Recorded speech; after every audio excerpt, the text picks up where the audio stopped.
Welcome again into Coach Brown's office. Our weekly sit down with Coach Brown, as always, is furnished by Chick-fil-A in Cicero, Clay, and DeWitt. And Coach, here we go back at home.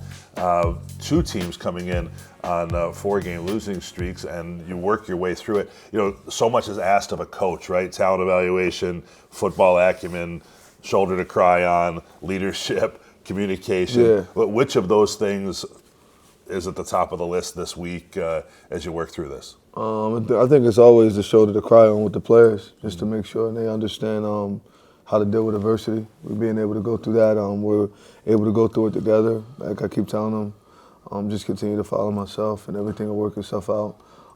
This is life, right? And the game of football also gets a chance to teach us about life. So it's always that first and foremost to make sure that their mental is right. But then we've been practicing well, right? We've had a good practice. You wouldn't be able to look at practice and say, oh, these guys lost 4 games in a row, right? But it's been a tough month for us, right? So we're trying to shake this month off and get rid of it and being able to move on. And it's going to be a pretty good game this Friday night. Yeah, looking forward to seeing how it comes in. We'll get into the Coach Belichick aspect of it here in a little bit. Returning home has got to add a little pep in everybody's step. It's a Friday night game, so it's nationally televised.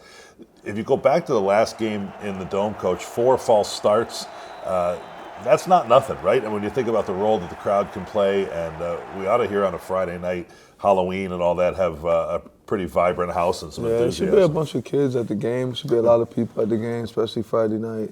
It should be pretty cool. For being Halloween, excited about it. Just want to go out and compete the way we're supposed to compete, so that way we can enjoy the rest of the weekend.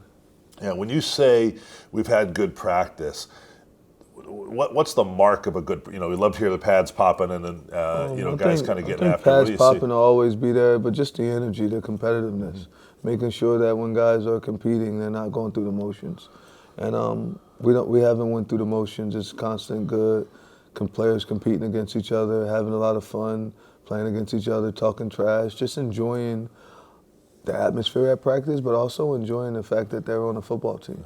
You know, the fact that they get a chance to be on the football team. And I'm enjoying the opportunity of coaching, right, and having fun and getting to grow with the players and teaching them different things from the game, learning and growing as a coach daily. There's a lot of things I saw in the game when I go back and watch 2 games. Okay, let me make sure I put us in these scenarios and different scenarios to help us if those scenarios come up. I just don't want to assume because it happened that it's fixed, because we have to address it. Like, oh, hey, this happened, now let's address this, now let's bring it back up 4 days later. Right, let's go through it again, right? Let's bring this back up again. And so I think it's, a lot of the stuff we're doing is working, but we'll find out. I mean, honestly, I'm upset when we lose and it hurts when you think about it and go through it. But I've only had 5 bad days this year working at Syracuse. Like, I love it. I'm excited about everything that's going on in the work and the things that we're doing. It's just that Saturday when you don't win, of course, that's what you're judged by, right? But outside of that, there's only been 5 bad days this year for me. It's very apparent that you love your team, they love you back, you're getting what they have. I wondered how that translates into, when you see you have goal to go and you back up. Is that a focus issue? Yeah, I think it's a focus issue. I think it's a maturity issue and all around, right? A lot of people try to say, oh, we're just young, or this was the quarterback. Well, y'all don't got your best player. Well, you don't have Steve. We're great. But I think as coaching, I got to find a way to get us to win without the best football player, right? Or without those other guys. And I think that's where the leadership comes in play on and off the football field, being able to do that from the coordinator's perspective, them being able to do that also, and just everybody has to step their game up and be able to play different. I think you'll see a difference this weekend, though. I was going to ask if there's somebody, whether it's on your kind of leadership group or otherwise, that has either come to you or has demonstrated on the practice field, hey, this stops now.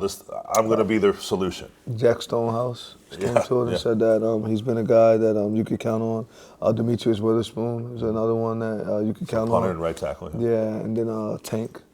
Tank's actually been playing really well in practice this week too.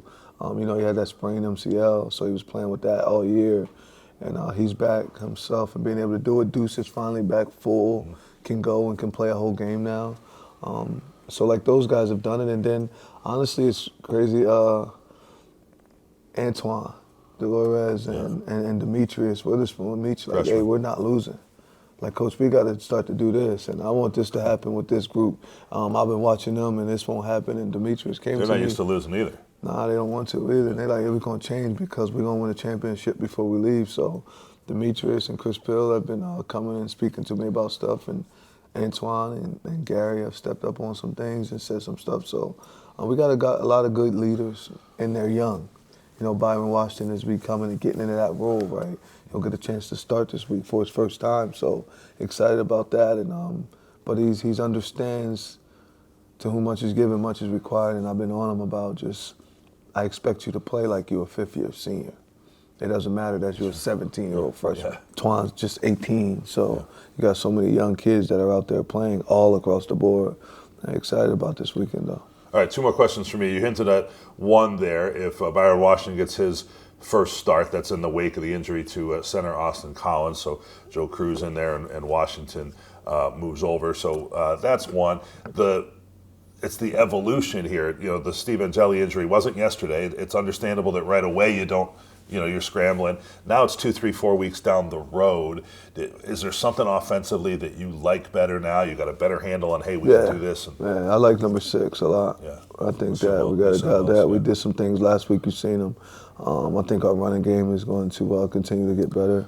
Didn't mess around last week with a 41-yard run in the basically first play from scrimmage. Yeah, I think it has to keep going, though. We have to keep feeding him the ball and make sure he gets the ball. He's probably one of the better football players on the team. We got some wideouts that can play, and we'll be able to take advantage of the wide receivers and using the arm strength of the quarterback to be able to throw. And it's going to be fun, though. I'm excited about it. All right, let's just lastly end it on Coach Belichick. Everybody around the game has great respect for what he's accomplished with the Patriots and elsewhere. He's the GOAT. He's got the hoodie, the whole 9 yards. So I'm sure that'll be a popular Halloween costume for people in the Dome Friday night. He knows you. You know him. It's a small industry. What's your vantage point of what his contributions have been to the game and the opportunity to go against him? I think he just does it the right way. I think he does it the way he wants to do it. He doesn't try to fit in. Yeah. He just loves football, and he respects the game. Right? That's what my whole piece of it I watch, and then I see and I watch how he played there. He respects the game, and he puts the work in. And you could tell that he does because his children follow, and they respect what happened to him. You say a lot about a lot of people and the things they do or where they are, but when you see who their children are and how their children follow, to me that speaks volumes of who you are as a man. Yeah, he's got sons that are on his staff right now, including Steve, who's the defensive coordinator of the Heels. And I always enjoyed Coach Belichick's thoughts about the Syracuse program over the years, having Syracuse players that played for him in the pros and certainly in New England. And he and Coach Mack had a relationship. Loved the story of Coach Belichick saying every time he had to visit Coach Mack to come scout players, he had to bring donuts. That was the rule. And Coach Belichick, with that respect, certainly complied. So looking forward to it, Coach. Another primetime one Friday night. Looking to get off the skid. Best of luck, okay? Appreciate that. Orange head coach Fran Brown. It's the Cuse and Carolina in the Dome Friday night.